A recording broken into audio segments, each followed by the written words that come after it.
Assalamualaikum sahabat Karam Official, simak terus sejarah pahlawan nasional Indonesia. Dalam peristiwa pembantaian oleh Partai Komunis Indonesia (PKI) pada tanggal 30 September tahun 1965, setidaknya 7 pahlawan revolusi diculik dan dibunuh dengan cara yang keji. Ketujuh pahlawan revolusi tersebut diantaranya Jenderal Ahmad Yani, Maijen R. Suprapto, Maijen M.T. Haryono, Maijen S. Parman, Brigjen D.I. Panjaitan, Brigjen Sutoyo Siswodiharjo, dan Letu Pierre Andreas Tendean. Para pahlawan ini difitnah akan melakukan makar terhadap Presiden pertama RI Soekarno melalui Dewan Jenderal. PKI melakukan penjemputan paksa kepada 7 pahlawan revolusi tersebut dan membawa semuanya ke lubang buaya.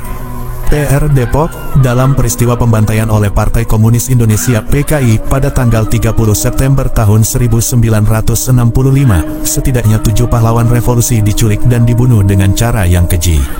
Ketujuh pahlawan revolusi tersebut diantaranya Jenderal Ahmad Yani, Maijen R. Suprapto, Maijen M.T. Haryono, Maijen S. Parman, Brigjen D.I. Panjaitan, Brigjen Sutoyo Siswodiharjo, dan Letu Pierre Andreas Tendean. Para pahlawan ini difitnah akan melakukan makar terhadap Presiden pertama RI Soekarno melalui Dewan Jenderal. PKI melakukan penjemputan paksa kepada 7 pahlawan revolusi tersebut dan membawa semuanya ke lubang buaya. Di lubang buaya itulah mereka disiksa hingga tewas dan jasadnya dimasukkan ke dalam sumur di kawasan Lubang Buaya, Jakarta Timur. Jenazah baru ditemukan pada tanggal 4 Oktober tahun 1965, di sumur tua dengan kedalaman sekitar 12 meter setelah dilakukan pencarian oleh Satuan Resimen para anggota Komando Angkatan Darat RPKAD di kawasan hutan karet Lubang Buaya. Korban penculikan dan pembunuhan yang dilakukan oleh PKI dalam gerakan tanggal 30 September merupakan 6 jenderal dan 1 perwira pertama TNI AD. Berikut kronologi kejadian yang menimpa para pahlawan revolusi tersebut saat G30S PKI dilancarkan, seperti dikutip Pikiran Rakyat tanda hubung depok.com dari RRI. Jenderal Ahmad Yani. Jenderal Ahmad Yani terbunuh oleh senapan PKI pada tanggal 1 Oktober tahun 1965 dini hari di kediamannya, di Menteng, Jakarta Pusat. Sosok jenderal yang lahir pada tanggal 19 Juni tahun 1922 di Purworejo, Jawa Tengah ini, meninggal pada usia ke-43 tahun. Menurut keterangan seorang pemandu Museum Jenderal Ahmad Yani, Sersan Mayor Wawan Sutrisno, pasukan PKI masuk ke rumah Jenderal Ahmad Yani lewat pintu belakang. Mereka lantas mengepung rumahnya dan membunuh sang jenderal. Maijen R. Suprapto. Berdasarkan informasi yang dihimpun, Maijen R. Suprapto baru saja pulang dari dokter gigi usai mencabut giginya. Pada malam penculikan, ia tidak bisa tidur karena merasa tidak nyaman dengan giginya.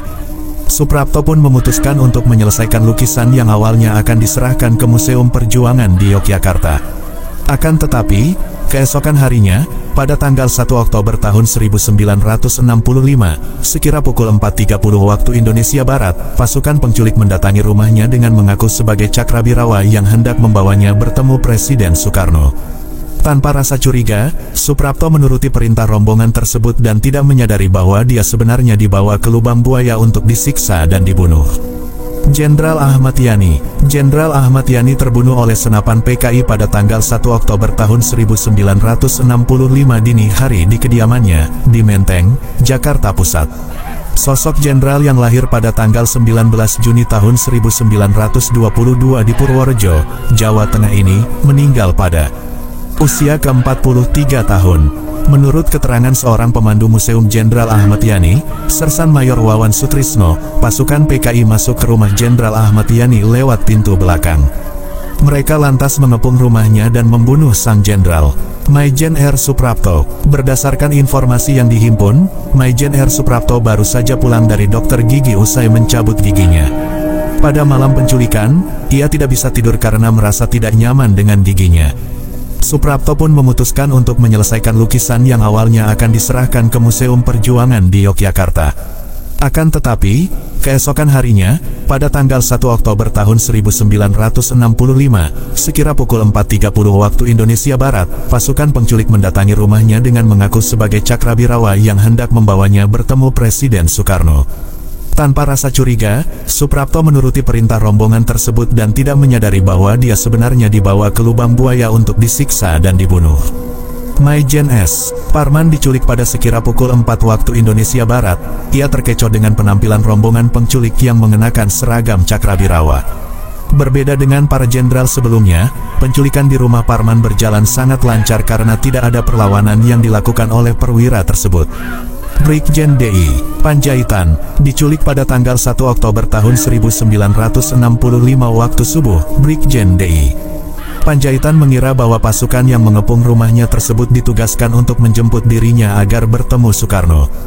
Panjaitan pun bersiap dengan rapi dan resmi, lengkap dengan topi layaknya akan menghadiri sebuah upacara.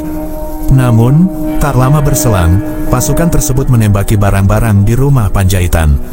Sang jenderal yang saat itu berada di lantai 2, mencegah para penjaga rumahnya untuk melakukan perlawanan, dan memilih turun dan menemui pasukan tersebut sendiri.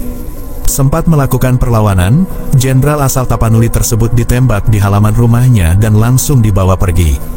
Seperti penculikan jenderal sebelumnya, kediaman Sutoyo didatangi oleh rombongan penculik pada tanggal 1 Oktober tahun 1965 pagi. Rombongan tersebut melarang siapapun untuk melintasi jalan di sekitar rumah sang jenderal. Pasukan juga membuat Hansip yang saat itu tengah berjaga tidak berdaya. Berdalih ditugasi untuk membawa Sutoyo bertemu Soekarno, sang jenderal akhirnya diangkut ke truk dengan keadaan tangan terikat dan mata tertutup. Sang jenderal kemudian ditembak di sebuah rumah dekat Lubang Buaya pada sekira pukul 7 waktu Indonesia Barat. Letu Pierre Andreas Tendean. Tendean sebenarnya bukanlah salah satu target penculikan, namun pada tanggal 1 Oktober tahun 1965, ia tengah berada di rumah Jenderal A.H. Nasution, yang merupakan target sebenarnya. Tendean yang saat itu ditanya oleh pasukan penculik yang sedang mencari Jenderal A.H. Nasution mengakui dirinya sebagai sang jenderal. Tendean pun dibawa dan terbunuh di Lubang Buaya oleh pasukan penculik, sementara A.H. Nasution berhasil selamat dari peristiwa penculikan ini. ********